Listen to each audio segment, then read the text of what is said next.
Hello, I'm Andrew. Hello, I'm Lisa. Welcome to episode 65 of Round the Archives. our first full issue of this year, It is.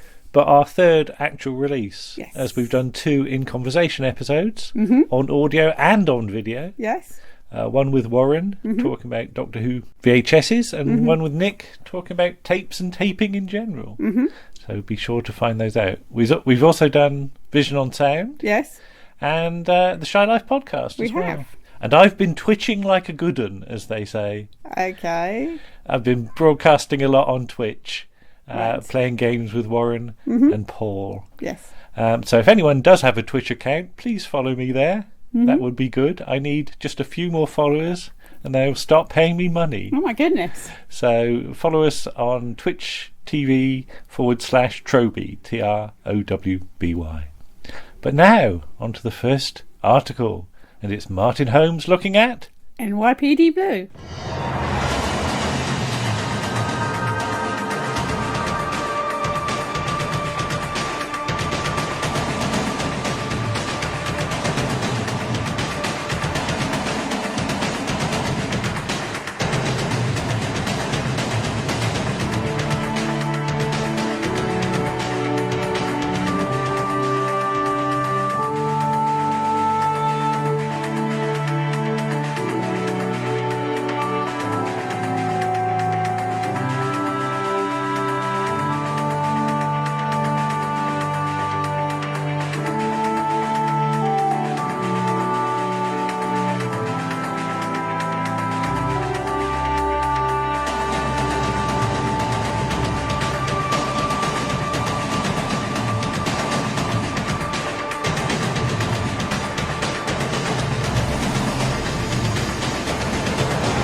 Time passes, oh so very swiftly, and from time to time I am reminded that it's 40 years since this, or 50 years since that, and whilst it still often comes as no surprise that the years are passing, the fact that EastEnders is nearly 40 years old simply cannot and will not compute.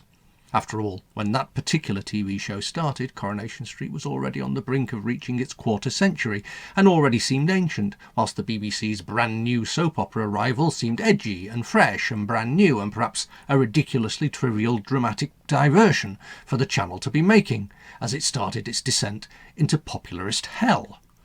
But despite some dismal ratings in its earliest years, the show endures. Meanwhile, one thing that has definitely surprised me this year is the strange and almost completely ridiculous fact that the Stephen Bochco and David Milch-inspired multiple award-winning series NYPD Blue is going to be 30 years old in September 2023. How the heck did that happen? This brand new, slick, cutting-edge and up-to-the-minute follow-up to the incredible 1980s successes of series like Hill Street Blues and LA Law still feels as if it should be as fresh as a daisy to me, and surely can't possibly be that old. Can it? But then I realised that I do remember determinedly recording those first few seasons when the series first popped up on Channel 4 in late 1993, after I seem to recall a pretty vigorous advertising campaign, and becoming obsessed with the show, even if on occasions it meant staggering over to the video recorder early on a Sunday morning whilst nursing one of those hangovers that seemed to follow me around at the weekend during my 30s. So what exactly was it that made this particular show so appealing? Was it simply the fact that the frankly marvellously blue-collar everyman actor Dennis Frantz, who had so brilliantly injected new life into the past couple of seasons of Hill Street Blues playing Detective Norman Bunce, was involved? Frantz plays Detective Andy Sipowicz, whose work shirts are short of sleeve, but still worn with a tie in the manner so distinctive it had a look named after it, and who has one of those names that you'd have to be told how to pronounce it if you saw it written down, like that other detective called Andy, DL, from DL and Pasco. By the way, once you've been told how to say it, it's probably best to remember it, as Sipowicz is a volatile, unforgiving and intolerant soul, and that's despite getting 6 bullets shot into him in the very first episode. Was it the promise of occasional flashes of relatively mild nudity on display, which was the show's unique selling point as it tried to break the shackles of what was deemed appropriate for network-based adult programming in an age when HBO was already showing that anything could go in the pay-per-view television sector? This sort of risque business being just the sort of thing designed to inflame the network sponsors, advertisers and affiliates, and have many of them refused to even broadcast the show in some of the more morally upstanding parts of the country. Was it the dazzling, dizzying camera work that whizzed round in all directions, from one focal point to another as it attempted to show an authentic street life aesthetic of tiny but significant moments which perhaps simulated how we, as humans, go about taking in our environment? Such rapid, often out of focus and sometimes excessive use of moving cameras in more intimate scenes so troubled the show's earliest critics and many of its viewers, more used to the static images offered by most of the other shows on TV at the time, that there were many complaints and demands to tone it down. And yet the inspiration such techniques offered opened up such frantic, frenetic possibilities that shows like ER would be on screen within a couple of seasons, and the adrenaline-pumping style of that show, bringing the viewer to the very heart of the action, would not have been possible without NYPD Blue paving the way. Often, however, many of those authentic shots of New York street life were not shot on the streets of New York at all, but in the altogether more convenient mean streets of downtown LA. But that's the magic of television for you. There were, of course, scenes shot on location in New York, often for the first few episodes in the new season when the production was gearing up for another year and when they involved a genuine well-known landmark. But the frenetic pace of the production schedule meant that it was often necessary to fake it, and a generic street style, alongside some deft editing, managed, on the whole, to generally be pretty convincing. Perhaps its appeal was quite simply the breathtaking audacity and pace of the storytelling as it rattled along, telling astonishing tales of crime fighting in a modern urban setting without hanging about. Well, it was possibly a little bit of all of these, and whilst another groundbreaking police series, this time set in Baltimore and called Homicide: Life on the Streets, had also launched in 1993, a series which often used very similar techniques in both storytelling and camera work, somehow it never quite managed to reach the same audience, and it was this younger rival that prevailed, perhaps because it got the full season network support that Homicide: Life on the Street struggled to get until the arrival of its third season.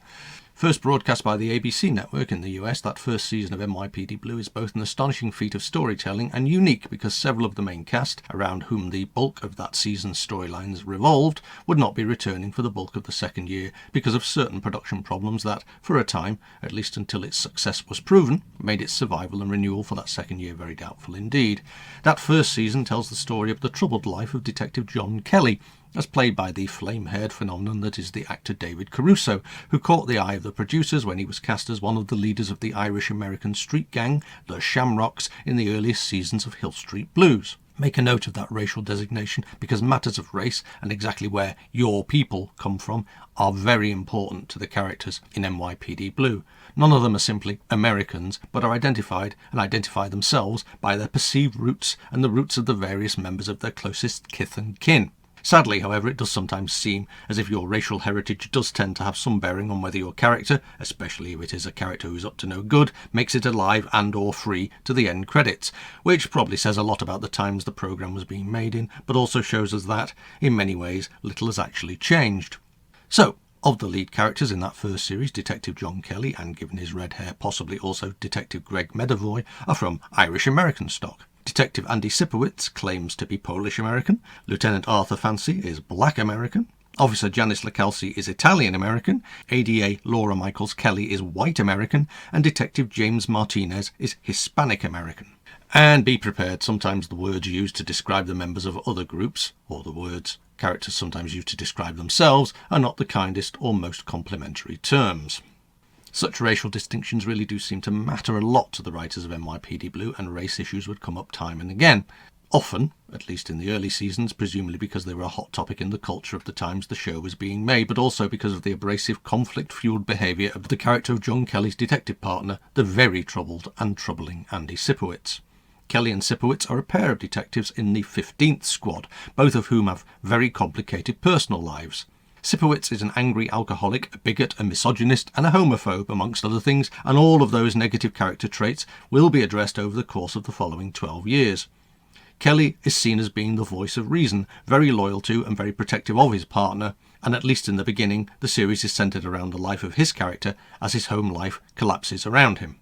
That said, one thing you can say about all of the lead characters in NYPD Blue is that they are, on the whole, very loyal towards each other and are prepared to go to sometimes extraordinary lengths to get their colleagues and friends out of a dramatically significant jam.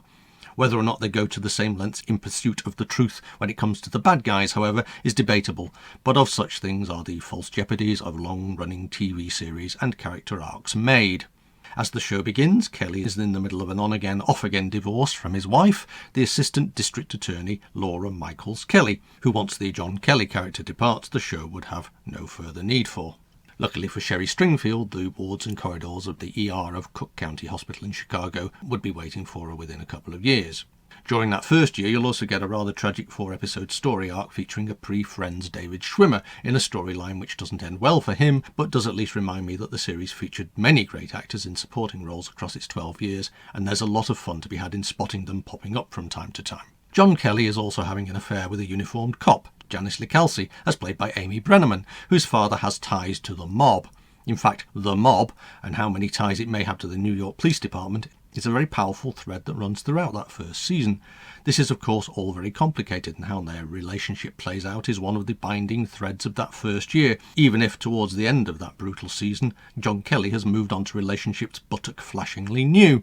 Weirdly, at this point in his story, with his complicated personal life spinning out of control at times, you wouldn't put money on John Kelly quitting or being forced out of the NYPD before Sipowicz gets booted out or killed, which only goes to show how unpredictable life, even fictional life, can be. Because having reached the very bottom of his first barrel in the opening episode and launching a full-on abusive tirade towards another of New York's ADAs, a certain Sylvia Costas, as played by the impossibly glamorous Sharon Lawrence, later in that same episode Andy Sipowicz gets brutally gunned down in an attempted mob hit, which results in a run of several episodes in which he attempts to stop drinking and turn his life around, whilst often playing fast and loose with the kind of rules that ought to find him on very thin ice indeed with his lieutenant.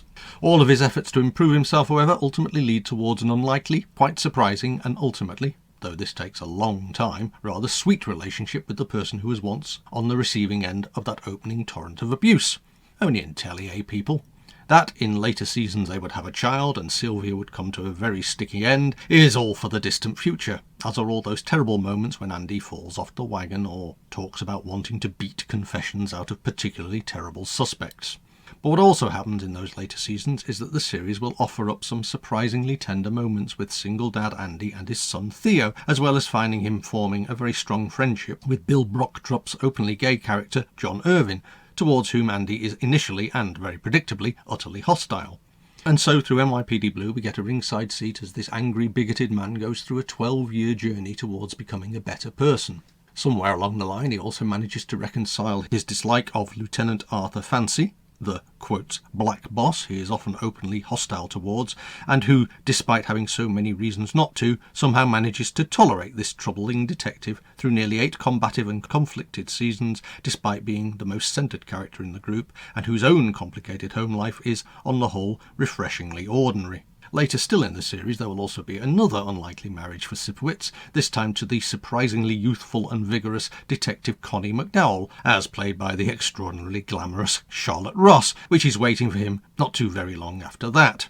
This pairing does perhaps stretch 1 or 2 lines of credulity, whilst maybe offering some vague hope of something or other to certain overweight, balding and often highly toxic American males. It could of course just be a whole load of wish fulfillment on the part of the scriptwriters of course, but that's telly for you.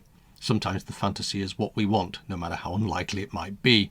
Detective Greg Medavoy is a character introduced in episode 3 and remains mostly present and correct throughout the entire 12-season run. Despite several ups and downs his character suffers, he is played with a stammering air of fundamental decency by Gordon Clapp and features in one of the kindest scenes in the entire run when, after surgery, Andy has an embarrassing incident in the men's room and Greg is able to lend him, without judgment, a spare pair of trousers to wear.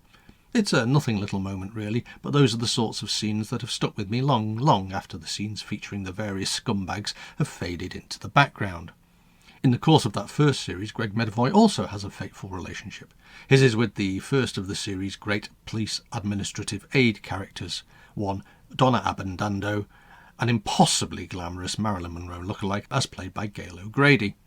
This, I suppose, is because apparently in this kind of series, unlike in real life, you can only really have an intimate relationship with somebody who either works in the same room as you or has their name on the opening credits. Mind you, what powerful opening credits they are, with a throbbing, thrilling, blistering drum beat backed by scenes of the hustle and bustle and demolition and rebuilding of New York life, intercut with clips of our beloved characters as the tune segues into a far more thoughtful and wistful theme to introduce the characters in scenes from the series, before building up those powerful drums again to match the clattering of the New York subway train as it blasts into another station to reveal that memorable Detectives Badge series title card, a sequence of about 40 seconds that somehow came to symbolise the entire 1990s for certain people of that generation. I always quite like the shot they chose for David Caruso's character in the original version, by the way, because it looks like he's being arrogantly dismissive of Nicholas Turturro's character of James Martinez as he offers him a hand to shake.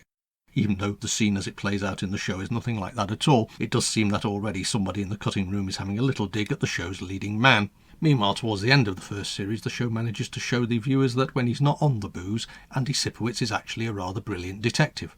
Whether this became necessary, as it had already become apparent that for future seasons the show was unlikely to retain its lead character, is a distinct possibility, but it certainly makes for an uplifting end to the season when he actually manages to resolve a cold case of a missing child with a rather happy outcome for all concerned, and reunites her with her troubled father, a man, however, who is determined to never lose hope.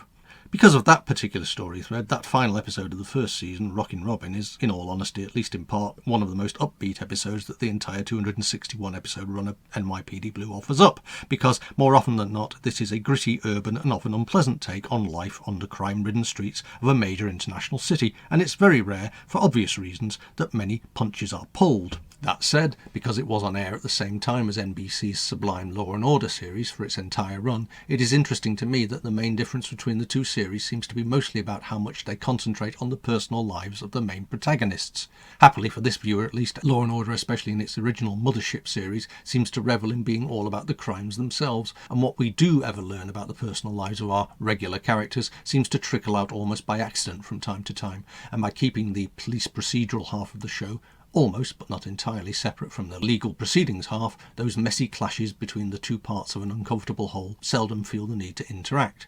In contrast, NYPD Blue, however, gets down and dirty with its main characters, and their interactions with the legal side of things often seems to lead to titillating displays of artfully and carefully choreographed naked flesh, interactions that make even Frank Furillo's saucy shenanigans with Joyce Davenport way back in Hill Street Blues all seem rather tame in comparison. Still, if you are the sort of viewer who really feels the need to know all about the personal lives of your detective squad to enjoy a show, then NYPD Blue is just the sort of television series for you. However, personally I believe that these are often the least interesting things that are going on in the storytelling.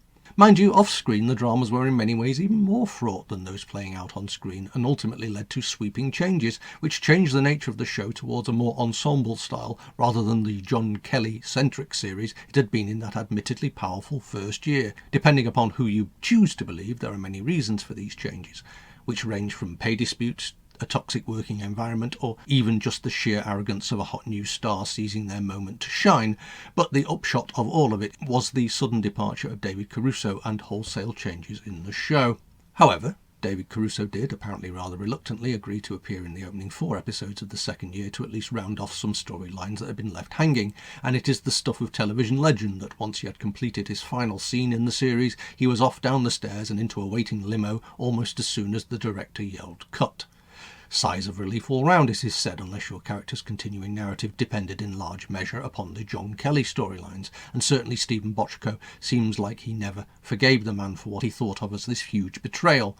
His 2003 novel Death by Hollywood takes great delight in creating a very similar scenario to what occurred with David Caruso and NYPD Blue, and he seems to relish telling it all from his own particularly vitriolic point of view. Let's just say that on the page the actor does not come out of it all that well. David Caruso's career, as an episode of South Park once joked, did rather nosedive for a while after this, but in later years the producers of CSI Miami put him in place as the lead of a very different television series, and he did at least stick around for 10 years on that show.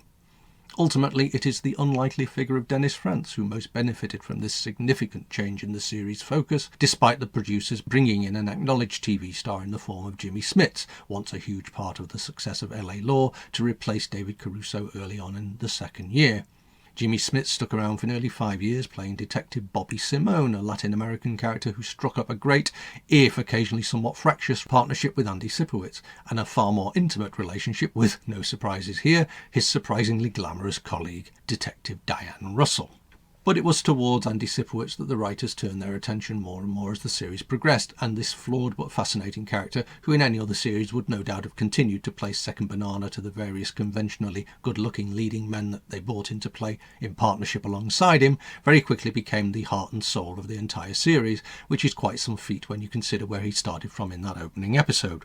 Throughout the series, however, our lead characters are often flawed or downright damaged human beings, and whilst Kim Delaney's character of Detective Diane Russell also had to struggle with a history of abuse, alcohol problems, and in year 6 becoming a widow, she was only one amongst many broken people who were struggling with their own issues whilst attempting to maintain law and order in an increasingly hostile New York City as the 90s ticked over into the new millennium.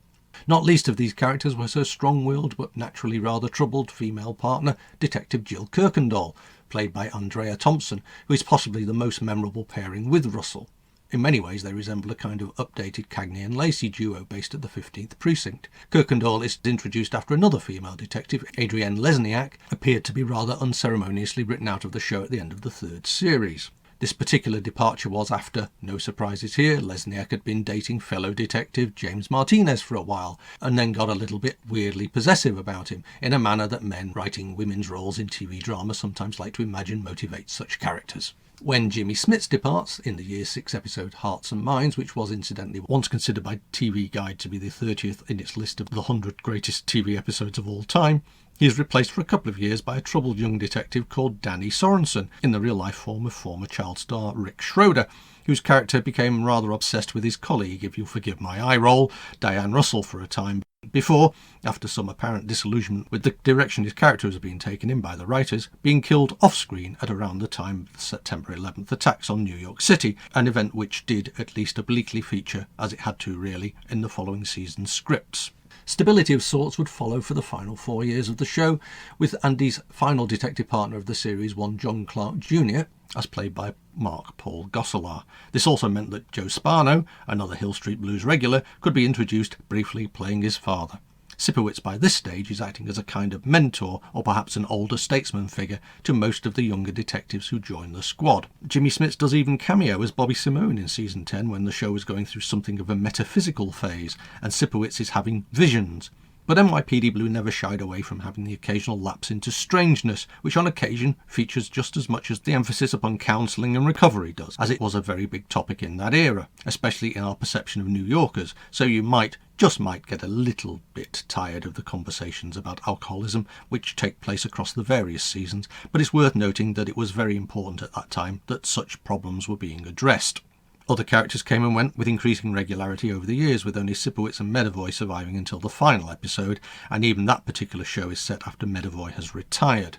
Troubled they might mostly have been, but characters as diverse as Henry Simmons as Detective Baldwin Jones, Isai Morales as Lieutenant Tony Rodriguez, Garcelle Beauvais as ADA Valerie Haywood, and Jacqueline Obradors as Detective Rita Ortiz certainly keep the revolving casting doors of the 15th Precinct interesting throughout its 12-year run.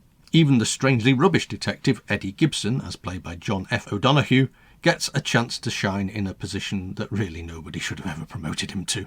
But there we are.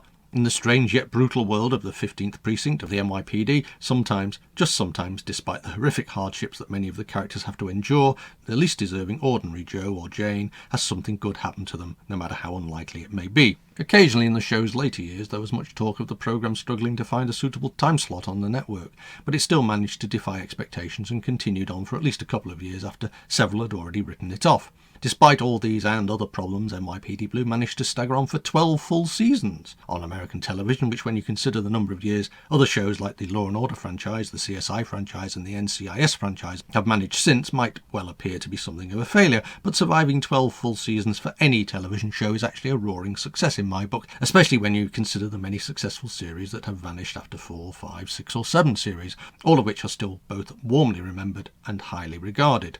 Such series include TV legends like Starsky and Hutch, Quantum Leap, The Rockford Files and 3 of the Star Trek series, so 12 straight years is a definite triumph. Even if, having finally ended in 2005, it's now 18 years since it was all over, and it's a show that is rarely talked about anymore. Granted, for viewers like me, it was rather difficult to follow the show in the UK, especially if you did not have access to satellite TV and were solely dependent upon free-to-air viewing for your television viewing. I'm pretty sure I managed to follow the show through to the end of season 8 on Channel 4 back in the day, but I can't remember whether they got around to buying or showing the later seasons, or whether they allowed it to be snapped up by the then more niche broadcasting of Sky TV, as it vacuumed up popular favourites like Some Kind of Kidnapping Ring, in an extortionist attempt to extend its subscriber base by holding fans to ransom. Like fans of LA Law had found a few years earlier, loyally and eagerly following an imported American series for several seasons with no guarantee that it would be available for you to easily see once the current season ended. Rather too often, even that could be a problem if the schedulers decided that nobody was watching and shifted the show around the schedules into ever more inaccessible time slots, which of course would then rather bolster up their arguments about dwindling viewing figures. Rather strangely, however, I did get to see the occasional random episode of those later seasons when I took a couple of trips to the States on holiday. Somehow I got to see one or two of the episodes featuring John Clark Jr., as played by Mark Paul Gosselaar, from his first or second season, and the opening pair from the final series introducing Curry Graham as the new squad commander, Lieutenant Thomas Bale. This quite naturally led to me wanting to see more, but after an initial release for the first 2 seasons on DVD in 2003, it would take another 10 years for all 12 to be available for sale in the UK, after at least one lengthy gap of several years between releases, and so it wasn't until nearly a decade after they were first shown in the States that I was finally able to see how the storyline started in those handful of episodes finally played out.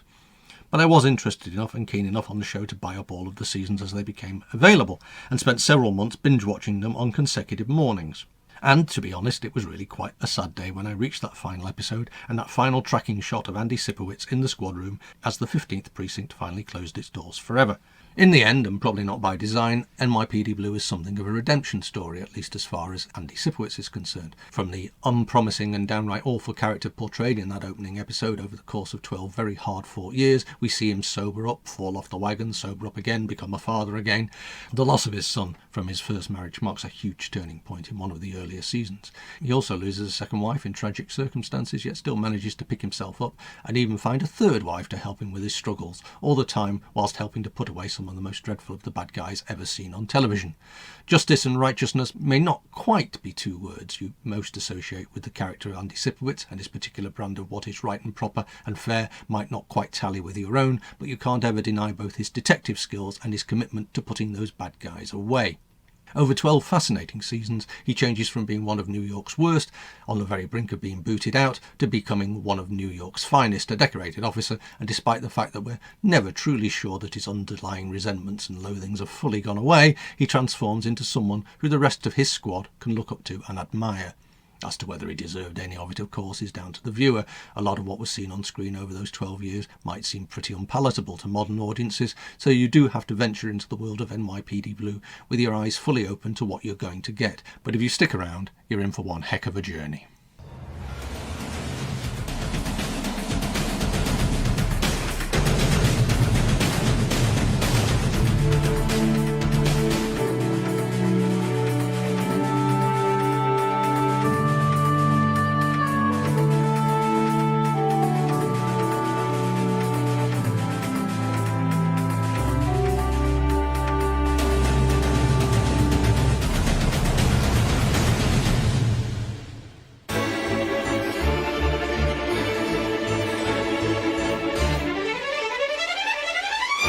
Many thanks to Martin for that. Yes, thank you, Martin. Not a show I'm that familiar with. I don't know about you, Lisa. I think I may have seen an episode or two, but I've watched a lot of American police things over the years, and it gets confusing after a while.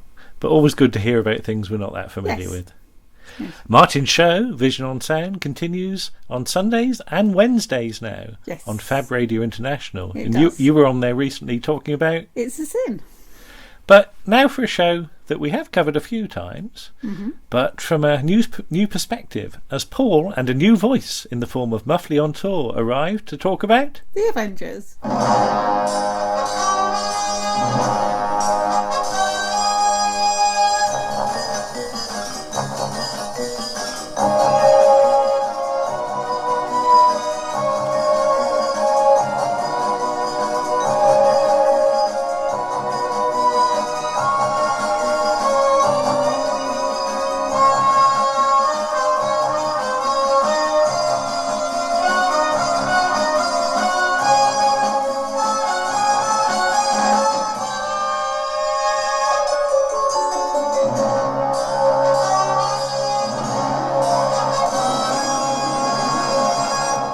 Hello, Around the Archives people. It's me, Paul the Shy Yeti, back to discuss another show that I have mentioned before. I'm going to be talking about the Avengers, but I'm not doing it by myself. I've got Muffleyontour here, making his debut on Around the Archives. Hi, Muffley. Mr. Chandler, we're needed. Yes. Hello. No, thank you. Thank you for having me. I'm glad that we'll be discussing the Avengers because it's always good to talk about. And we're going to talk about sort of two different episodes, but both from the same season, the black and white Emma Peel season, which I think, that's season 4. It gets a bit confusing once you get past. There's debates about seasons being split and how many seasons there actually were, but I tend to think that there are 6 seasons. But I know it gets a bit confusing. But there's no confusion with season 4. So, what episode did you want to talk about?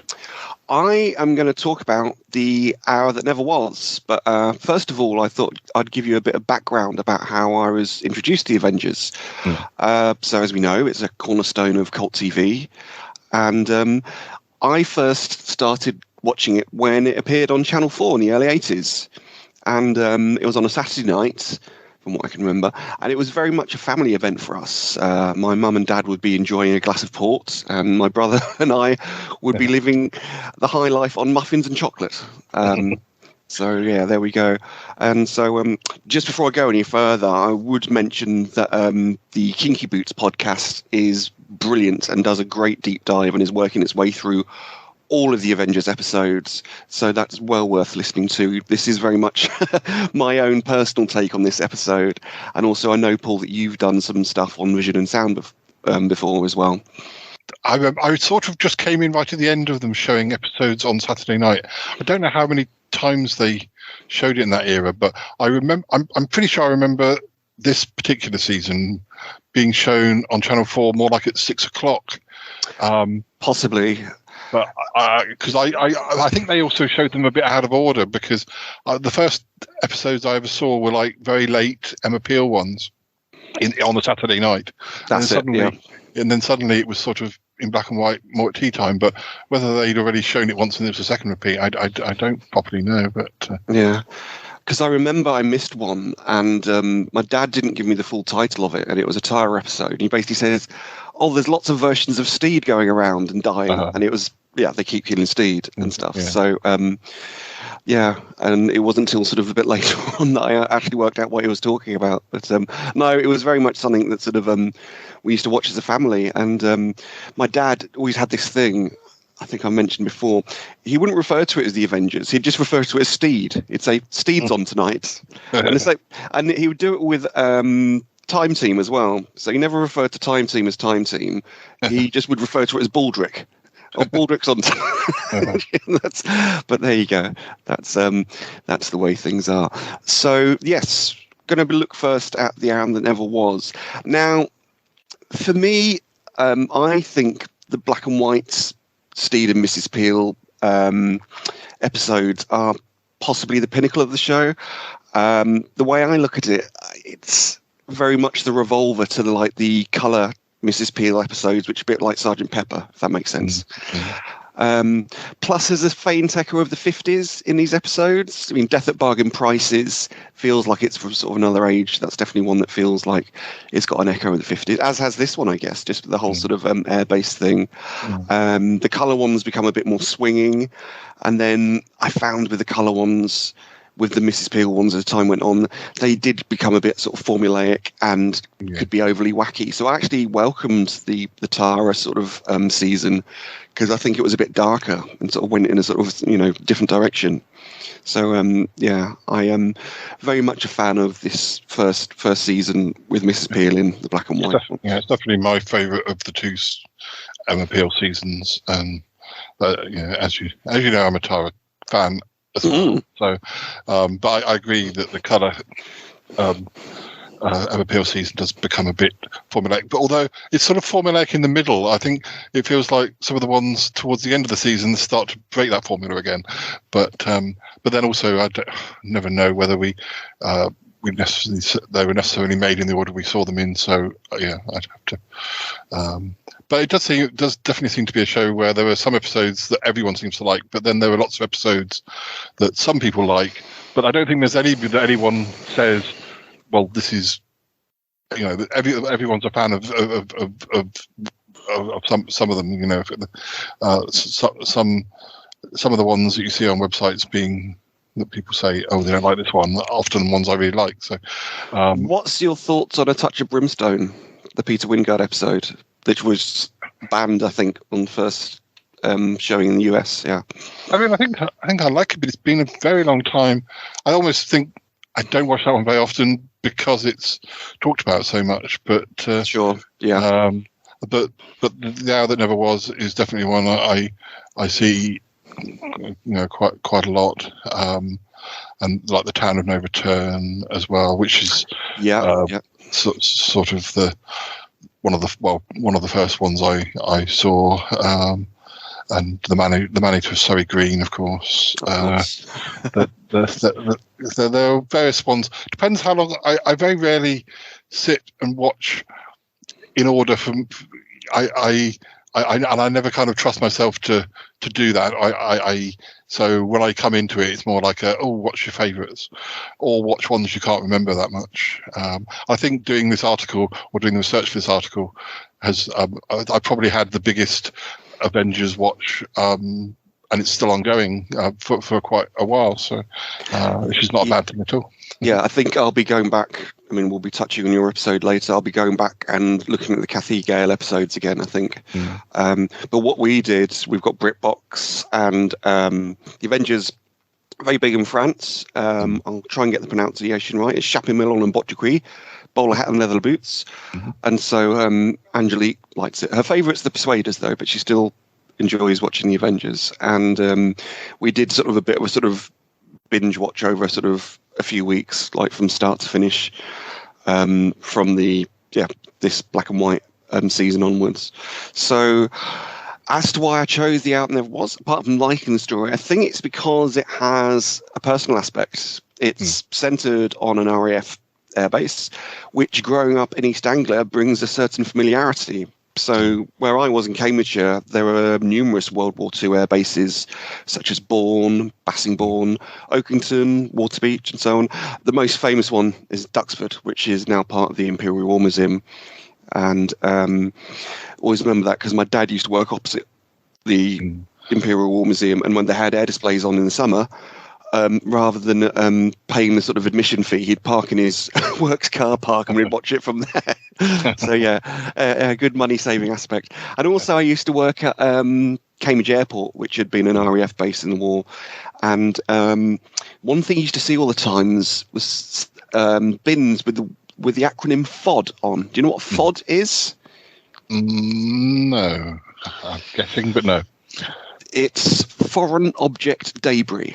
So rather than just saying litter, you'd see all these bins that say FOD on, because I suppose, when I was there working, it was very much we were sort of refitting Hercules transports and what have you. And obviously you want to have as clean an environment as possible because you don't want things getting trapped in engines and so forth. But yeah, I always remember this acronym FOD. There'd even be posters saying, beware of FOD. And I thought, what's this FOD thing? It took me about a week or so for someone to tell me. That sounds like a kind of MPL episode in itself. I know, yeah. So, very much surrounded by air bases, and they do sort of have that otherworldliness. And I think, The Hour That Never Was is a prime example of what is called Avengerland, that sort of post-war world that is both familiar and mysterious. You've got cosy villages, quaint pubs, country houses, but then somewhat deserted streets, an absence of police. Or can you tell me an episode where a policeman of sorts does feature? Well, there's two actually I can think of. Actually, it's a slightly trick question. I'd probably say something like The Town of No Return, but probably that's not right. There is Murdersville, where once Mrs. Peel twigs what's going on, she gets a bash on the head, but the locals make out that she's had a car crash. And then she asked if someone can call the police, and one of the locals dresses up as a policeman. And then also it's epic as well. the other Peter Wyngarde episode, which has got trying to remember the name. It's Peter Sellers' mate with a moustache. Come to me soon. He dresses up as a David Lodge. He dresses up as a policeman and gets swiftly dispatched by Peter Wyngarde. So yeah, police don't tend to feature in the Avengers. And I suppose the other reason that I like the Avengers from a different aspect is that I went to university in Hertfordshire, which is pure Avenger land. So yeah, I do recognise some of the locations. And yeah, my brother lived in St Albans for a while and sort of, yeah, was near to Boreham Wood and what have you.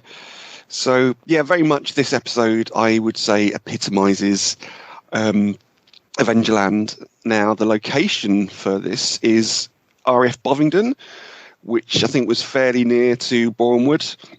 And it's been used for a number of other films and productions, such as Mosquito Squadron, Hanover Street, Rogue One, and Confessions of a Driving Instructor, and also the Blake's 7 episode Harvest of Kairos as well.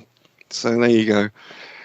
And I think it's a bit like, is it Leavesden where they did Harry Potter's? It's now having a new lease of life. I think they do Dancing on Ice there as well now. So yeah, based on these. I think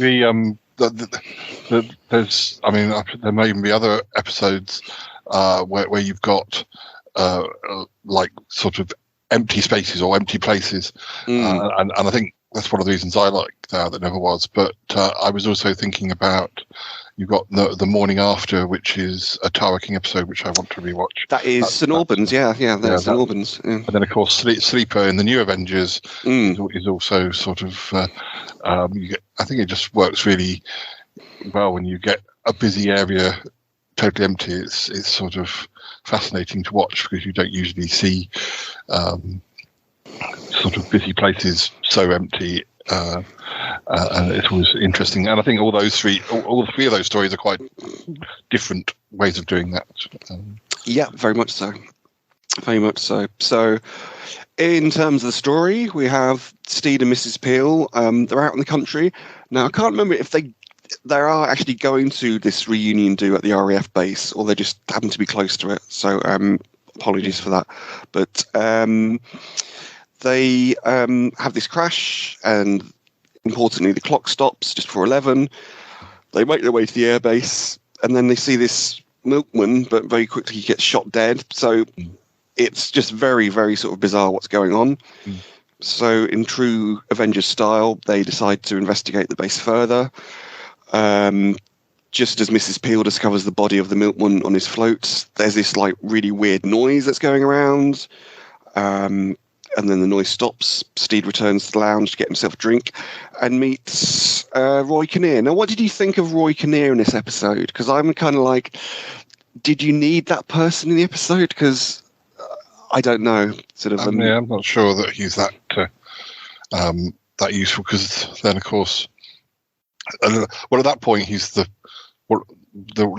only character though that they've spoken to properly, because it's not until it sort of re-loops around where Steve. Well, I don't want to give it away because that's that. But yeah, there's not many characters up until that point. So I don't know whether you'd have missed him if he hadn't been there. But and also, it's just whether sort of, I mean, it's very much. I do feel there's quite a few plot holes in this episode, but you kind of sort of, as with quite a few other Avengers episodes, you put them to one side and just sort of go with the flow. So still a bit unsure about sort of Roy Kinnear's character in terms of the comedy sort of relief and just if he's needed there or not. But anyway, so we're transported back to Steed in his crashed car, but no Mrs. Peel. So we're kind of, as you say, looping back. So Steed goes back to the airbase, but when he gets there, the party's in full swing. I'm trying to also work out if what's Steed's military service career? Has he worked in all services? Like, is he Army, Navy, Marines, and Air Force? Has he done it all somehow in sort of Avengerland? Yeah. He's never sort of quite sort of work it out completely. And Mrs. Peel, nowhere to be seen. Roy Kinnear's been killed, and then he finds this clinic, and then there's a bit of a punch up, and then Mrs. Peel, just for a change, is tied up with no memory of events, and then finds they find that, you know, it's this drill that's causing this thing, and it's a way of sort of being able to sort of hypnotize or program people, and it's Adam Adamant himself, isn't it? Gerald Harper, who's behind the dastardly scheme. And there is the obligatory Avengers punch up, and episode finishes. I think, in some respects, I think the plot is perfectly serviceable, but I think it's just the sort of the location and sort of the feeling the episode gives off that I really like. And as I say, growing up in an area with lots of air bases, which were kind of otherworldly. There was one, as I said, Bourne Airfield, which was near us, which when we were teenagers, being very serious in, one of our first bands, we did sort of album cover shoots there, looking very earnest because it was all a bit otherworldly. So I think it's just sort of the general sort of atmosphere, rather than saying, oh, this is a cracking story, like, one of the best stories. It's more just the sort of overawing sort of feeling, or that sort of slight sort of uneasiness, I would say. From doing my own films back in the 90s, often locations, you had a location or you had a prop, and you could just build something around. I'm sure this isn't the way this was done, but a good location can do a lot of the hard work, just as for setting the scene. Going back to Logopolis again. So whacking great big radio telescope. And I think I've mentioned before, where I grew up in Cambridgeshire, there's the Mullard Radio Observatory. So you're just in this countryside, got a string of radio telescopes, which looks very bizarre, but you just get used to it. Yeah, that was also used as a very earnest teenage band photo shoot as well. A bit of a pattern emerging there. I remember watching the That Never Was Again recently. Just the way that the way that you enter the control tower, you have to go up some ladders, and then, yes.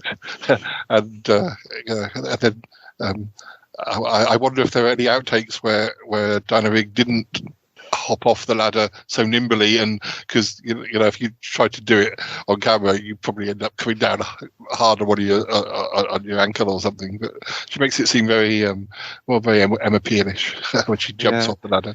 When I was working at Cambridge Airport with some other lads, because it's such a big area, it would be the thing, we'd get some jobs to do, but even our boss would say, yeah, just stretch it out a bit, go disappear for like the rest of the day.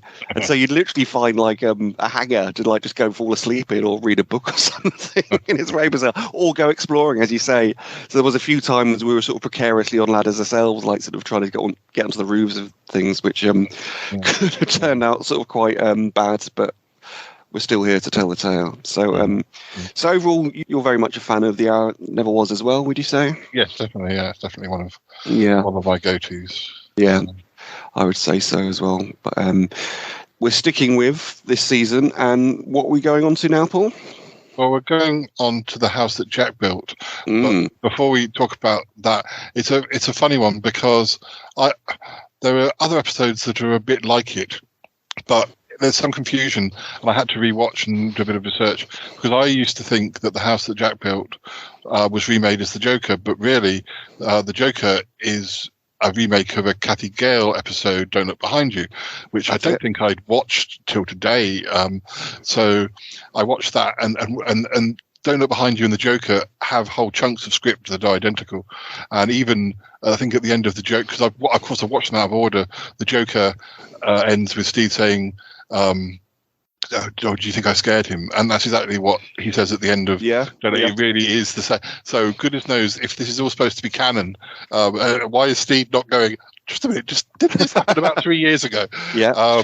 Now, The House That Jack Built is also the plot where Emma gets turns up and goes to a house where she's been invited, and bad things happen, and mainly Steed isn't around. In fact, out of the 3 episodes, Is it on the premise of meeting a chess grandmaster? Is that correct? Or is that the Joker? I do get confused. That definitely happens in the Joker, and it's definitely something. It's an article that she's written. Well, it's in the Joker. Emma's written an article for this magazine. In Don't Look Behind You, Kathy's written an article for a magazine. In fact, the episode starts with the mysterious person cutting out a picture from the magazine and chopping it up. So it literally, I'm like, yeah, this definitely happened. And whereas the house that Jack built, I've watched so many like back to back of the 3 episodes. I can't remember why she goes there. It's either a friend or it's an invitation. In Don't Look Behind You, Steed actually accompanies her almost all the way there. He drives her there, which doesn't happen. I mean, it's a those 2 episodes are set down in Dartmoor, something like that, and it doesn't look like Dartmoor at all. And it looks like a pleasant Sunday afternoon drive, whereas it would be quite a long drive from London. But it's the Avengers, it's fine. But I've also seen both Don't Look Behind You and the Joker have a weird girl who's when Kathy and Emma arrive, the person that she thinks she's going to meet isn't there, and this strange woman's there, and there are a few other characters, and there's a strange man character. It turns up in both of them, and then in both of them, it turns out that it's exes of the 2 ladies. But in the house that Jack built, she's bequeathed the house. So that's where, right. As you say, you get sort of a crossover. So it's not to do with chess or bridge or whatever. It's to do with I've heard the house that Jack built described as being having scenes that are slightly boring in the middle, and completely disagree with that, because it turns out that the house is very advanced. Literally, she discovers that she thinks she sort of goes through a door and she finds that she's in a place that doesn't look at all like, with corridors going off and staircases and very sort of modern, because it's quite an old house, but it doesn't... On the exterior.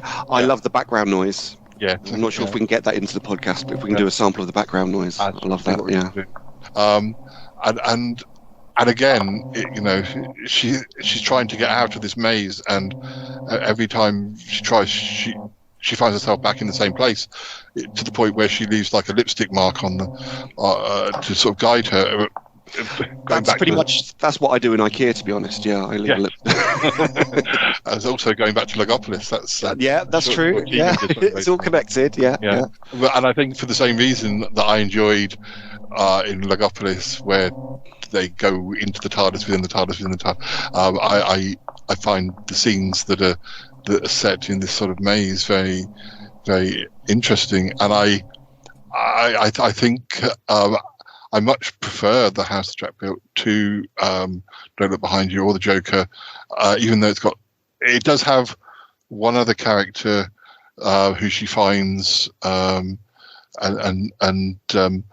you often find in all of those episodes, you often find that Steed knows a bit more than, and is sort of knows that whichever, whether it be Emma, whether it be Kathy, knows that something's going on and has had to kind of allow it to happen so they can catch the person who's involved. It reminded me of, back to Doctor Who again, it reminds me a bit of how Sylvester McCoy's Doctor often knew that Ace, in Curse of Fenric, knew stuff about Ace and had to sort of, had to let things happen, or sort of, or let upsetting things happen even, for the pieces of the puzzle to come together. And indeed, but I think going back to the Don't Look Behind You and the Joker, it's difficult to. I think Connor Blackman probably just about wins out in convincing you that she was really sort of upset that it turns out to be an ex-lover of hers. I think Emma is a little bit cooler about it all, but I was quite impressed with Connor's acting in those scenes. But it's not such a personal. It's not such a personal sort of setup in the house that Jack built, but it's it reminds me a bit of the Avengers meets the Adventure Game. Because, yes, that's a good way of putting it. Well, how is it Grogner plants? Yes. Yeah. Well, because there's a basically the person who's well, saying it's not personal is probably not true, because the person it's a company it's the company that Emma's father owned. Indeed. Is an employee, and so was it Knight Industries? Yes, because I didn't know that we knew that she was Emma Knight before she got married. So I was kind of like, ooh, don't think did I know that? And the guy is Professor Keller, who got laid off. Yeah. And that's the other thing, is because it's sort of it's done and recorded, and the guy is actually that's causing all the problem is already dead. The house is his invention, and the walls can move, and all sorts of things are going on. But the threat is no longer alive, but the house is the threat. Yeah. I mean, they did an episode of the New Avengers where a building was an office building was one of the later season 2 episodes of New Avengers. But I mean, it's quite similar elements, but quite different as well. And then there's the Tower episode Killer with it's not ENIAC, it's what's the name of it? It's going to bug me now. But yeah, that's got the killer computer in, which Steed manages to sort of outwit. Yeah. So yeah, but basically, Keller wants Emma to kind of commit suicide, basically, which is quite dark. Really. Yeah. Or kind of sort of mentally torture her before she commits suicide. Yeah. And it is very dark. Yeah. Because he sort of say that it won't be that. I mean, you don't actually see it, but apparently the house can provide for her food-wise, but it's still it expects her to kind of completely lose it, in that she can't get out. And there's a lift. There's a lift which has like which she's supposed to go in, which will sort of electrocute her to death. A suicide box, they call it. Again, this is quite heavy stuff, isn't it? For something which is meant to be sort of sort of going into sort of camp 60s, sort of swinginess. Yeah.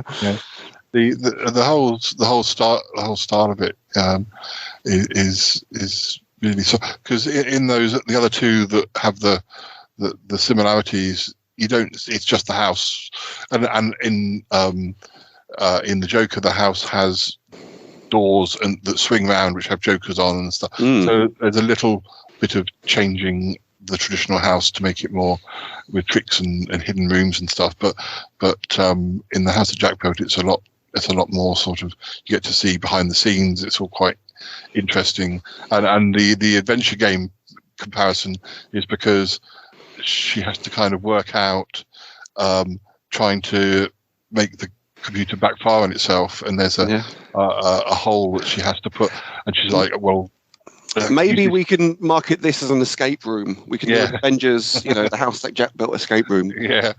But in the same way as the adventure game, you have to kind of put this and this together to make this, which then allows you to. That's what Emma's doing in that episode. I just it's one of the ones that stuck in my head, but it's one that I perhaps forgotten that I enjoyed so much, because I do tend to think about things like Man of Sorry Green because of the sci-fi element, and Seeds of Doom being one of my favourite Doctor Who, being my favourite Doctor Who story, and I don't come back to the Avengers as often as I should do, so it's good doing articles like this. It kind of makes me go back and it's one of the shows that I've got in the most formats that are kind of that I can get hold of very easily should I want it. It's sort of in those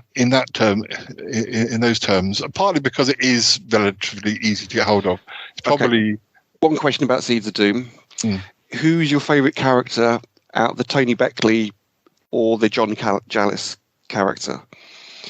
I think I know which one Toby and Lisa would go for on this, but which one? Probably Tony. I like the Tony Beckley thing. Yeah, I do enjoy Tony things Beckley. That he's in. He does tend to play basically variations on the same character. He was in The Italian Job, and he was in a Roger Moore film called Gold. He was in a Pink Panther as well, which is quite interesting because it was like a comedy film, but again, he played it straight, and that's what gets the laughs and stuff. But yeah. But yeah, I mean, as a show, it's probably the show that I have most to hand as a sort of Doctor Who and the Avengers sort of up there. I mean, it's good that they are so readily available. I like to have shows I really like. I like to have in different formats depending on wherever I am. I know I can get hold of them, sort of thing. True. I think that's about all we've got time for. But yeah, it's been good to revisit Black and White Emma Peel, and I hope the listeners jump in and check out some Avengers episodes. It's always a good time to be rewatching the Avengers. Indeed. And on that note, we should probably set up the champagne fountain, Paul. Oh yeah, definitely. Yes. Okay, we'll be back again soon, and we will return to Andrew and Lisa. Bye-bye. Bye-bye.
Many thanks to Paul and Muffley for that. Yes, thank you, boys. They can both be heard on Paul's show, The Shy Life Podcast, of course. They can indeed. Now, The Seeds of Doom, favourite character. Mm-hmm. Well, I don't know about favourite character, but favourite actor has, of course, to be John Challis. Of course, yes. He's the only one who's ever sent us sweeties in the form of Newbury fruits. He has indeed. And if you'd like to see us trying the Newbury fruits, you can find the video on YouTube. Indeed. It's called our New Boise Fruits or something, isn't it? Witty like that, yeah. But we're coming to the end of the episode, believe it or not. We are. It's flown by. So we'll say thank you to everyone for helping. Yes. And thank you to you for listening. Yes. We hope to do some more in conversations as well. With new people. We shall see. We shall see how that works out. But to round off, here's you and me looking at The Shadow of the Tower.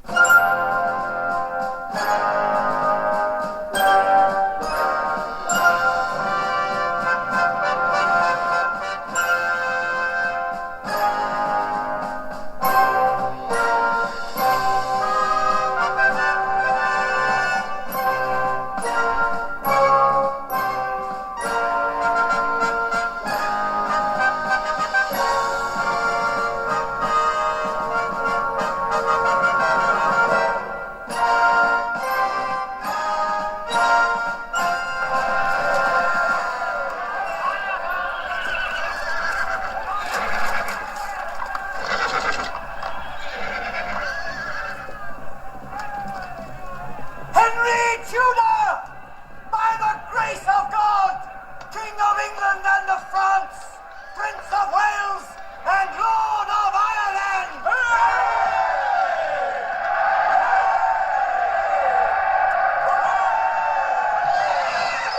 Good afternoon, Lisa. Good afternoon, Andrew. That was dangerously high pitched. It was. I might have an accident if I'm not careful. Okay.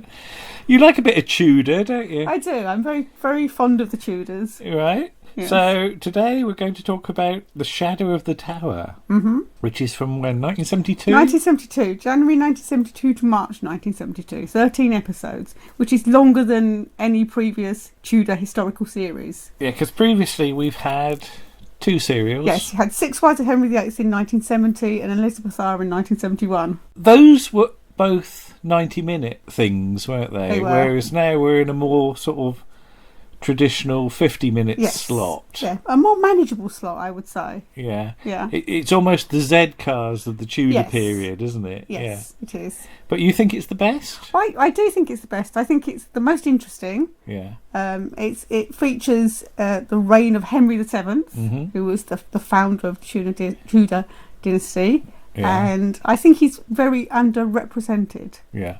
Everybody knows about Henry VIII and Elizabeth I, Yeah. but nobody knows about Henry VII, Okay. and nobody really seems to care either. So. Because you've not met any of them, these kings and queens yet, have No, you? not any of them, We no. should say recently on the Shy Life podcast, you Yes. travelled back in time and met a few kings, didn't you? Yes. Including James I. Oh, here he comes. Hello, lassie. I've just popped in to say hello, and I just wondered, is young Paul about? No, he's not here today, James. Oh, I'll go upstairs and have a look for him. Okay, you do that. Okay, goodbye. Bye. Yeah, so you've been time travelling. Yes. But I think you'd like to meet Henry VII, would you? I would quite like to meet Henry VII just to see what he was actually like. Yeah. Because particularly towards the end of his reign, he's perceived to be a bit miserly and miserable, which is totally understandable because he'd lost his wife and his eldest son by that point, and several other children. Yeah. Which is not going to put you in the best of moods. So a bit of context. Yes. So it's Battle of Bosworth Field, isn't it? Or just the Battle of Bosworth. Which also features in the first episode of The Blackadder. It does, yes. Sees Richard III defeated. Yes. And Henry VII crowned. Well, not technically crowned. The series starts off at the end of the Battle of Bosworth because there's absolutely not a chance in hell they can do that because it's studio bound. It's a very studio series. The entire series is very studio bound. Where you get in Henry VIII and Elizabeth R, you get a little bit of outside filming. There's nothing. It's all studio bound. So is it a bit cheaper? I mean, it's a shorter running time in its studio. I would say it's probably a bit cheaper, and perhaps that's where it suffers a little bit. Yeah. For not having outside filming, but then Claudius doesn't have outside filming, and that's absolutely regarded as a classic. But as we go through these, I think we'll find that it's much more varied in storytelling than either of those earlier series. It's very much a kind of anthology series in the way, but all set in the reign of Henry VII. Yeah. So there's a lot more variety, isn't there? There is. Yes. I mean, there are an awful lot of familiar names and faces involved, but who's Henry VII? Henry VII is played by James Maxwell, who's Jackson in Underworld. He's also in The 70s Father Brown with the most extraordinary accent, and he's in the pilot episode of Raffles with another extraordinary accent. Hello, is it over a window? Yes. He sounds a bit like James I. He does sound a bit like James I, yes. Suspicious, that. Yes. But 8:30, Yeah. Tuesday the 6th of January, Yeah. 1972 on BBC Two. I think it's also shown at 8 o'clock later on. Okay. It sort of varies between 8 and 8:30. Well, we'll go through it. But it just says, on the Battle of Bosworth, Henry Tudor finds the crown of England. Like it's just sort of... Yeah, it's just laying there. It's lying there. Yeah. However, 3 people have a stronger claim to it. A man, a boy, and a woman. Yes. So, what's all this about then? Well, basically, Henry Tudor had a very small claim to the throne of England, but he also had the blood of many Welsh royals running through his veins. So he could have sort of claimed it through that in a way. But yeah, his mother, Lady Margaret Beaufort, was the great-granddaughter, or the great-great-granddaughter of John of Gaunt, who was the son of Edward III, the chivalry nerd. I can't ever say that now without saying Edward that. III, the chivalry nerd. Good evening. I am making my round table. That's him, yeah. You've met him as well. I met him as well, yeah. He wasn't married to her to the grandmother. He did later marry her, and all the children were legitimised, but technically they weren't heirs to the throne. Right. But by the time that Bosworth comes round, there are no Lancastrian heirs left. All the Lancastrian heirs have been killed because for various reasons by the House of York. So Richard III usurps the throne in 1483, and that didn't please a lot of people, a lot of Lancastrians who didn't think he was the rightful king. So basically they plotted against him, and Bosworth is the result of that. Let's go through some actors. Yeah. That you're going to see. Obviously, we said James Maxwell. Yes. An awful lot of familiar names. Dennis Carey, John Franklin Robbins, Colin Jeavons, Gordon Granger, Christopher Neame. Who's astonishing. Yeah. He's only in one episode, and it must be a relatively early part for him. He's done a few, about 6 or 7 things before this. Yeah. But this is just before he does Dracula AD 72. Yeah. Before he starts to get the villainous parts. And he plays the Earl of Warwick, who is the son of the Duke of Clarence, who was the brother of the king, one of the previous kings. And he's been locked in the Tower for 13 years, ostensibly to keep him safe, but really just to keep him out of the way. Yeah. And he really is an innocent. He's got no life experience. So in a way, he might have had a sort of learning difficulty, or it might have just been that he'd been locked away with no interaction with anybody else. But it's the most extraordinary performance. You've also got John Bennett. Yes. Peter Jeffrey, who we'll talk about. Yeah. Who's absolutely shortly. Superb. Michael Ripper. Yes. And and there's also John Junkin in his comedy Teeth. Oh gosh, yes, we will get on to him. We'll get onto that one as well. But the first episode, do you think it sets it up well? I think it does, yeah. The first 3 episodes are linked in a way, or first 4 episodes. It's they sort of talking about the what happens when you come to a throne when nobody knows you, because you've not. Henry VII didn't live in the country for 13 years before Bosworth. He had to go and be in France because he was sort of on the wrong side. So nobody who knew who he was. So it's kind of about what happens when you get an unknown quantity, and how you keep the throne, and how you keep yourself and your family safe. Yeah. So episode 1 is Crown in Jeopardy. Yes. Episode 2 is Power on the Land. Then episodes 3 and 4 are the schooling of apes and the crowning of apes. Yes. So you can sort of tell that they're those linked. two are linked. Yeah. That's looking at Lambert Simnel, who was a pretender who they claimed was the Earl of Warwick. Yeah. So basically, they took him off to Ireland, where he was proclaimed king, crowned him with a crown from a statue of the Virgin Mary, and brought him back to this country. And then not his cousin, because he wasn't the Earl of Warwick, but the Earl of Warwick's cousin, the Earl of Lincoln, who was a prince. Well, he was a royal. He was descended through one of Edward IV's sisters. Basically, he fights a battle for him, but then he's not gonna be king. If he wins, the Earl of Lincoln will be king, and he'll be shoved off somewhere. Is it vaguely like the structure of the first 4 episodes of Blake 7, in that it's linked, and then you have more sort of individual in a way, episodes? Yeah. So episode 2's got Prince Arthur. Yes. You better say who Prince Arthur is. Prince Arthur was born. Sorry, he's not born now. In 1486, and he is the eldest son of Henry VII and Elizabeth of York. So he was going to be king. He would have been instead king of Henry VIII. Had he not died when he was 15, he would have been king, and life could have been very different for this country. But Henry VIII ends up marrying Catherine of Aragon. Yeah, who was going to be... Who did marry Prince Arthur. Which caused all sorts of problems later. That's the whole storyline of Henry VIII devolves from that, doesn't it? Yeah. So you said about Lambert Simnel in episode 2. Yeah. Isn't there some other pretenders as well? Oh, there's a lot of pretenders.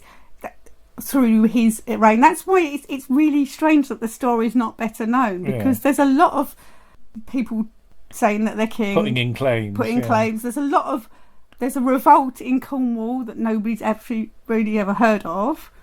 So is there a feeling that history is very much in the balance in this period? Because if one of these claims had been successful, it would have been very different. The whole of history would be very, very different. Be different. It's these little what ifs, because it's like the what if of Prince Arthur. What would have happened had he not died? Yeah. And he'd gone on to become king. Would he and Catherine of Aragon had a male heir? Yeah. Because there's a theory that the reason that Henry VIII and Catherine of Aragon didn't have a male heir is that he had some sort of chromosome problem, which meant that it didn't really sit well with other people. Yeah. So all the children kept being born dead. Not all of them, but you know. But shall we move on to one of the standout episodes? The standout episode, I think. This is your favourite episode. It is. Yeah. Episode 5, The Serpent and the Comforter. Yes. So what's all this about then? So this is a really strange, in a way it's a strange episode, but this episode could be a play for today. Yeah. You could put this one on and you don't need to have seen the episodes before and you don't need to see the episodes after. You can just watch this episode on its own as a play. Yeah. It's and none of the, like, Henry VII is in it, but he's just called the king. So you've got the king and the prisoner and the guard and the priest and all these sorts of different characters. Yeah, because the credited cast is the king, the prisoner, the guard, the soldier, the priest. Yeah. That's the priest being James Bree. Yeah. But Peter Jeffrey is the prisoner. Yes. But why is he a prisoner? He's a prisoner because he's a heretic, and he's basically he's a Lolliard, which basically means that he thinks that the church, there's too much idolatry, there's too much corruption, they've got too much money. So he thinks that religion should be much more simple. Yeah, like religion should be, or organised religion should be, people living simple lives, isn't it? Not owning property and having sort of vast swathes of land, and basically the church should be there to look after the people, not the priests. Yeah.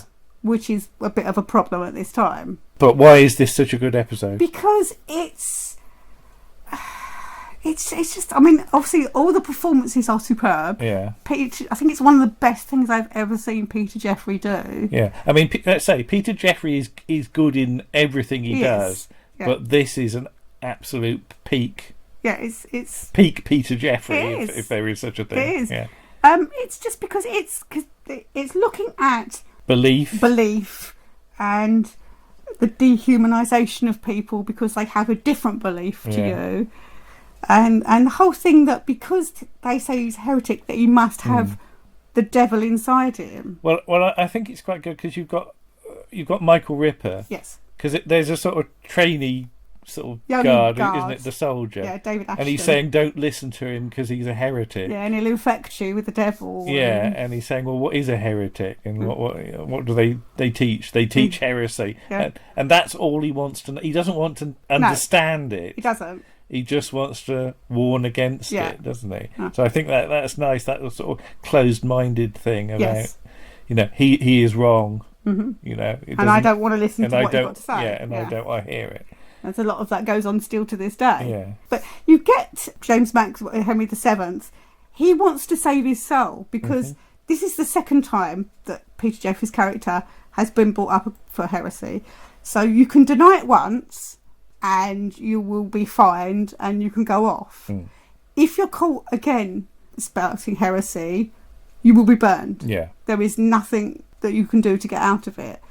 But Henry VII wants him to renounce it, so because he believes if he renounces it, his soul will be saved and he'll go to heaven. So it's the story of, there's two different stories. You've got Henry VII and the prisoner, and you've got the prisoner and the guard. And that's the thing. It doesn't make the mistake of saying one of these people is wrong. No, they're both right in their own way. Yeah, because Henry VII's doing what he believes is correct.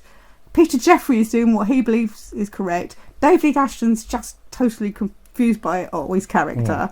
And he has to, at the end, because they show, I'm not quite sure how they shoot it, but they show the burning, and obviously they must have the fire bars in the sort of, because it does look very realistic, but he has to light the fire. We should say designer Barry Newbury. Yes. Yeah. And they're quite simple sets. Yeah. There's none of them are really overcomplicated. They're not showy. No. They do the job, but you believe them, don't you? I mean, there are some episodes later on in the run where you do wonder where there's a bit of wall, and that's it, and you're like, right, okay, that's Yeah. But yeah, it's one of those episodes that everyone should see, isn't it? I think, if you like television, it's superbly done. It's probably not well known, but it deserves to be, doesn't it? It should be better known. And if you get the chance to see any of these episodes of this series, that's the one to go for. That's the one to go for. You don't need any prior knowledge of the series. Yeah. If we jump on to A Fly in the Ointment. Yes. Now, what's this one then? This one is about. It's difficult to explain. There's a lord who was supporting the Yorkist cause, which was Edward the Fourth, who is Henry the Seventh's. Well, if he'd been alive, it would have been his father-in-law, but he's dead, obviously, because otherwise he couldn't be king. And he doesn't think that Henry the Seventh should be on the throne. So basically, he decides to kill him. Yeah. But not to actually physically do it himself. So they decide, he and his nephew and an archdeacon decide to get a astrologer. They're in Italy. Yeah. And they decide to get an astrologer involved. And the first one, who's played by Mr. Perkins from Renegades, Jeffrey Siegel, turns them down because he says he's a theoretical astrologer and not a practical astrologer. And he passes them on to Master John, who is played by John Junkin, and his teeth. Explain about his teeth. They're very, I mean, they're obviously fake. And they're but there's some proper sort of alchemy going on here, isn't there? They've got a little bubbling cauldron and he's putting stuff into it, and it's little explosions and things like that. And but this is very much the comedy episode, this one. We should say slight action by Havoc, in that Terry Walsh falls down a couple of steps. Not even by Havoc. I don't think Havoc was going at this point. But Terry Walsh has to go down a very short staircase, doesn't it? Well, they want a proof that he can poison the king. Yeah. So he poisons the servant of the Turkish. There's a prince, a Moorish prince, and they poison his servant, and Terry Walsh has to fall down 3 shallow steps. Yeah. But because it's a little stunt, you've got to have a stuntman. Yeah. So. But it's all something about some sort of magic ointment, isn't it? Yes. How does the magic ointment work? It's apparently because we should also say it's got Peter Bowles in, and we did talk about this when we did Peter Bowles tribute with the most appalling French accent. Yeah. That's a real sort of wandering around Clouseau type thing. It's basically the ointment is supposed to be spread around the door of a room, and then the king would go through the door, and then everybody else that went through the door would attack the king and kill him, or something. This comes to naught, though, doesn't it? Yeah. No, because it wouldn't work. Yeah. And it's complete nonsense, and it's just they end up just sort of throwing it in. He throws it down the privy because it smells so appalling. So excellent. But yeah, I have seen this episode a couple of times. You watched the whole series at least twice, haven't you? That episode I've seen 3 times. And that one, yes. Yeah. Have we shown it to Warren? Yes, we showed. No. I think we showed that one. We showed the Sepulton and the Comforter. Oh no, we should show him this one as well then. I think he was watching it. Yeah. Whether he's still watching it or not is another matter. But he did buy it, so. But yes. What else have you got? You've got Perkin Warbeck. Yes. So Perkin Warbeck is another pretender. Yeah. Though I would say that we only know he's called Perkin Warbeck from the sort of court reports. Yeah. So there is the vaguest possibility that he was who he said he was. Because he said he was Richard, Duke of York, who was the younger son, or the younger prince in the Tower. So he's in episodes such as episodes 10 and 11, the man who never was, and the strange shapes of reality, and the fledgling, episode 12. Yeah. And he basically claimed to be Richard, Duke of York, the younger son of Edward IV, And there's a whole thing about, is he going to try and fight him? But he's not really up to it. Yeah. Really. But he gets involved because there's an episode called Do the Sheep's Inn. I think it's episode 9. Yeah. And that's about the Cornish rebellion, because the poor people in Cornwall are being taxed really heavily. So they protest against it, and somebody else takes advantage of it. And this is probably not the way it really happened, but this is the dramatised version of it. But yet again, it's the rich landowner or the landowner's son using the poor people to try and get power. And it ultimately doesn't work out because they both end up getting hung, drawn and quartered. But it's got that episode's got John Woodvine in playing a giant. He's meant to be a blacksmith and he's a giant. He's not really a giant. I don't think John What does he do? Stand on a box? No, I think it's just one of these things where somebody says he's 7 foot tall and they're like, right, okay. I think he's probably something like 6 foot something. They do say, I told you was 6'1", because it's just, it's one of these things where people sort of, it snowballs. Yeah. And, yeah. I mean, we should mention that you have talked about this series on Martin's show Vision on Sound. Yes. So you did a whole episode about Tudor. I did. Tudor dramas. Tudor things, didn't Yes. you? Yeah, because you're a member of a Tudor group on Facebook. I am. Several Tudor groups. Yeah.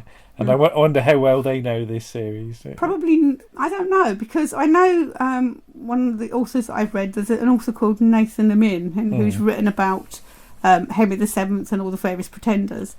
And he asked about it on Instagram a few months ago. Anybody seen this series? What did you think? So, because there is also a black and white yes version which you watched. Yeah. So how does that work? Well, that's like a one-off play. Yeah. So this is a couple of years before. Yeah, it's isn't 1969. it? Yeah. And it's just telling. It's cool. It's the Tower of London, The Innocent. Yeah. And again, it's about the Earl of Warwick. Yeah. This time played by Robert Powell. All right. And it's just because that is as much as I do really like Henry VII. He's my favourite Tudor monarch. There is a bit of a blot on his reputation because he did probably trap the Earl of Warwick into considering committing treason, because for Prince Arthur to marry Catherine of Aragon, the Spanish king and queen wanted him dead. Yeah. So he couldn't just kill him. He didn't want him just to disappear, because then you get a whole repeat of the princes in the tower thing. So he basically, they trap him into committing treason and then execute him. Yeah. I mean, we should say you're watching this off of a Dutch import DVD? Dutch import, yeah. Because when I looked into buying it, that was the cheapest version. Yeah. It is a bit odd because, and I've seen the cover of the UK version, and that's got James Maxwell and Norma West, who plays Elizabeth Philcon Fun. This one, for some reason, has got James Maxwell and the actress that plays Perkin Warbeck's wife. Yeah. Perkin Warbeck's wife in it on the front. I don't think they've got confused. Yeah, but it includes all 13 episodes, Yeah. English soundtrack, and the Yes. black and white Yeah. thing. And was there a... And there's a documentary from the 70s about Henry VII. Yeah. The only thing is that the menuing is Dutch, and you have to remember to turn the undertitling Yes. off, don't you? Yes, which is the subtitles. Yeah. Otherwise you get Dutch subtitles on it. So. But at least they're not burnt in, like the Miss Marple. Yeah. Jumping ahead to episode 13, The King Without a Face. Yes. And by this point, you're starting to think, is this by like PJ Hammond? And he's no. But that takes us on to 1501. Yes. So what happens then? Prince Arthur died. Yeah. He gets married to Catherine of Aragon in 1501. And then they go off to live in Wales, or on the edge of Wales, because he's Prince of Wales. And he died, basically. How did he die? People aren't actually sure. They believe it was. They said it was a sweating sickness. Yeah. It might have been TB. Yeah. So it's very difficult to know after all this time. Basically, Henry VII is now left with one living son and 2 daughters. Yeah. So from this point onwards, he gets very overly protective of Henry VIII. He won't let him do anything strenuous.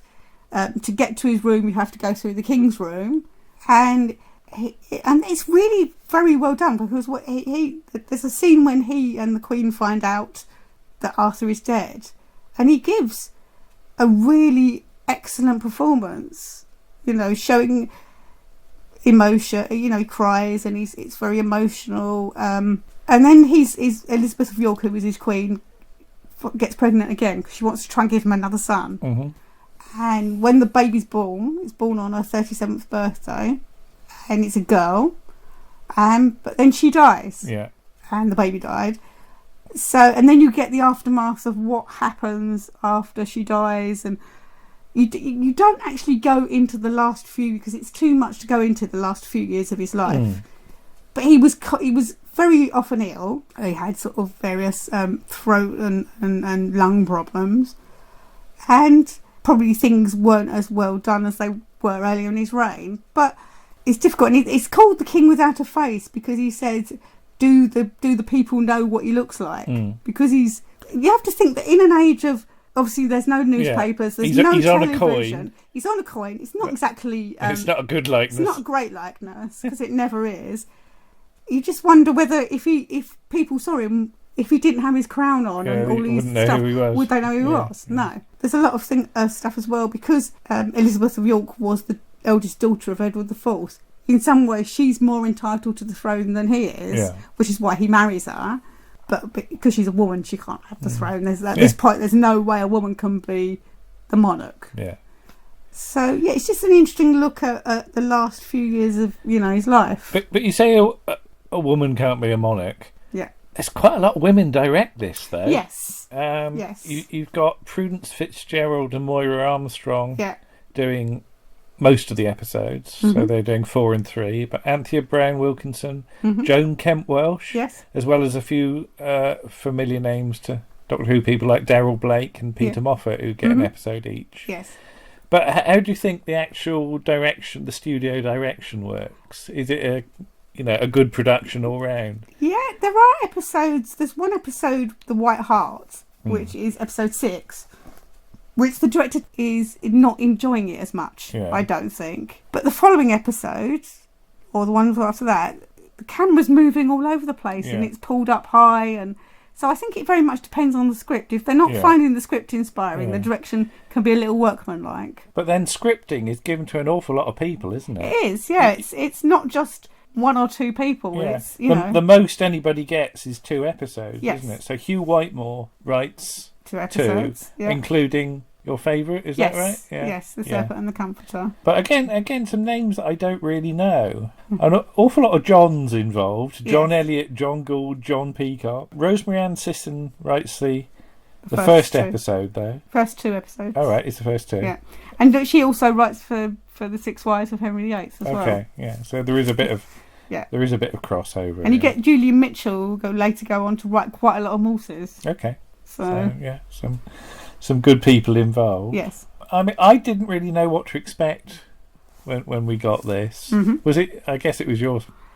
You picked it up on the off chance. I think did you? I saw it. Again, we didn't know about it, did we? No, and I just thought, that looks interesting, and it wasn't the way I thought it was going to be, because before I started watching this, I had no perceived idea of what Henry VII was going to be like. Yeah. And I can probably say this is what made me interested in Henry VII, and I've read a lot more about it. I find these are a much easier watch than the earlier 2 series, simply because of the running time. Yeah. Yes, they're good work, the other series, but they're films. Yes. They're 90-minute films, aren't they? These are TV plays. Yes. 50-minute episodic plays. Yeah, they're much easier to watch. Yeah. Because I watched a little bit because the BBC 4 are currently repeating The 6 Wives of Henry VIII, and I watched a bit of Catherine of Aragon, and it got to 10:30, and I'm like, they're not even really. They just got to the start of where Henry's saying that he doesn't think he's legally married to her. These have got a bit of a lick on, haven't they? They've got some pace to them. Well, they have to, because they've only got 50 minutes to do it. So, and I think that's a great advantage the series have got over the others. So I really actually enjoyed these a lot more than I thought I would. I was sort of half watching the first couple when you had them on, but slowly I'm going, oh, actually, yes, this is really working for me. Yeah. So I agree that they are underrated. It is underrated. It should be better known. Yeah. Because if you like that kind of drama, if you like Six Wives of Henry VIII, and if you like Elizabeth R, this is it good. more sort of distilled, isn't it? It is. There's not all the sort of flapping about and longers as it, that the others can suffer from. So, and I would say as well, in episode 13, The King Without a Face, because you get the marriage between Arthur and Catherine of Aragon, and they've actually cast the actors as age appropriate. Yeah, because this is one of your things with some of these Tudor dramas, that they never get anyone that's the right age, do they? Well, I say again, watching the Catherine of Aragon episode, there's a bit at the start, and it's got John Woodnutt in it as Henry VII, and he takes Arthur to meet Catherine of Aragon, and they've got a young actor playing Arthur who looks about 15, and then you've got Annette Crosby who's about twice the age, and you. With the best will in the world, you cannot get away with it. It really stands out. If they'd made the actor playing Arthur a bit older, it wouldn't have noticed as much. But in this, you get teenagers playing those parts. Yeah. So it's more accurate. It's more accurate. Because it always annoys me in Elizabeth R, and I've probably said this before, that Vivian Pickles, who plays Mary Queen of Scots, is obviously older than Glenda Jackson. Yeah. And Elizabeth I was older than Mary Queen of Scots. And it's just a stupid little thing, but it niggles me. But all in all, it's your recommended show. It is. For this month or this episode or whatever. Yes. Do you have to source it from the Dutch copy, or? No, there is an English to entertain version out. But you just got it because it was cheaper. That was the cheapest one at the time. I believe some of it, or possibly all of it, is also on YouTube. Yeah. But obviously, I would always say get the DVD because it's better quality. But just remember to turn the undertitling off. Yes, turn the undertitling off. Otherwise, you'll be wondering what the hell's going on. Okay. Thank you then. Okay. Bye-bye. Bye.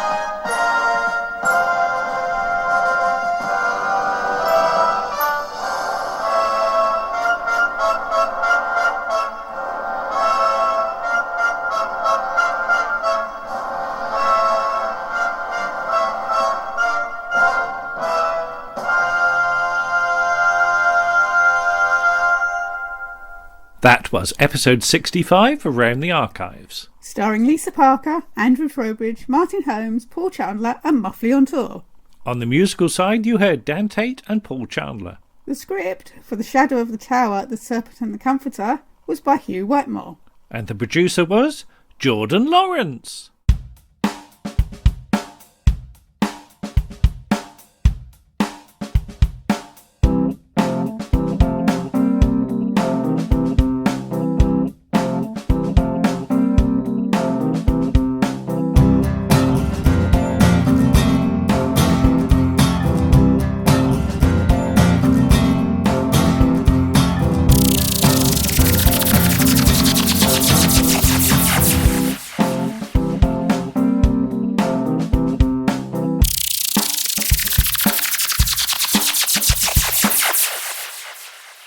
Many thanks to Paul and Muffley for that. Yes, thank you, boys. They can be heard on Paul's show, the Shy Life podcast, of course. They can, yes. And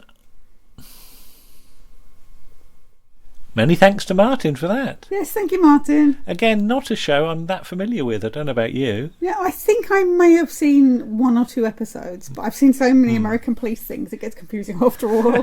But always good to hear about things we're not that familiar with. Yes. But here's something that we are a little more familiar with, as Paul and a new voice in the form of Muffleyontour come here and go there.